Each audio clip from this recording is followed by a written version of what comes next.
प्रणाम। हम सुभाष बाबा सृष्टि स्टूडियो मोहनिया से आप लोग के बीच में आज दो जुगलबंदी गाना गाए हैं जिनका नाम है अंजित राज जी और निशु आर्या जी। आप लोग देख सकते हैं बगल में बैठी हुई हैं।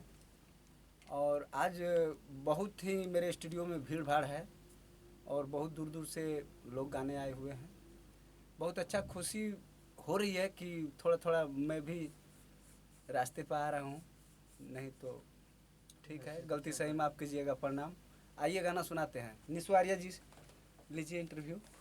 जी नमस्कार, प्रणाम। हम निशु आर्या सब लोग का गोड़ छू के गोड़ लगातनी और आप लोग प्यार दुलार दीजिएगा। और हम लोग का गाना मतलब गाए हुए हैं, सुनिए, अच्छा लगेगा तो कमेंट और लाइक करते रहिएगा। और धीरे बोला ठीक बा गाना। नमस्कार, प्रणाम बा, गोड़ छू के गोड़ लगातानी, जय श्री राम बा। और आप सबके छोट भाई अंजित राज। नहीं ठीक है, कोई बात नहीं, ये बोल रहे हैं कि चश्मा लगा लेते हैं आप लोग के बीच में। और आप ही सबके वजह से हम लोग आगे जाएंगे। अगर आशीर्वाद दीजिएगा तो, अगर आप लोग प्यार और आशीर्वाद नहीं दीजिएगा तो हम तो जहाँ है तहीं रहेंगे। मिलियन है। और हमारा हिंदी सॉन्ग आया था जिससे आप लोग के बीच में बहुत अच्छा सा प्यार और आशीर्वाद मिला है। काफ़ी बहुत बेहद अच्छा सा सॉन्ग के प्यार और दुलार दे रहल बानी जा। और यही तरह ठीक ये गाना भी जो हम लोग का भी गाया आज रिकॉर्डिंग हुआ है, आप लोग इसी तरह इस गाने को भी प्यार और दुलार और आशीर्वाद दीजिएगा। जय हो श्री राम। आइए आप लोग के बीच में सुनाते हैं सॉन्ग को, सुनाइए सर जी।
I'm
10 बजे। और इस हमारे गाने का राइटर जी हमारे समीर जी हैं, आइए इनसे भी बात कर लीजिए कुछ।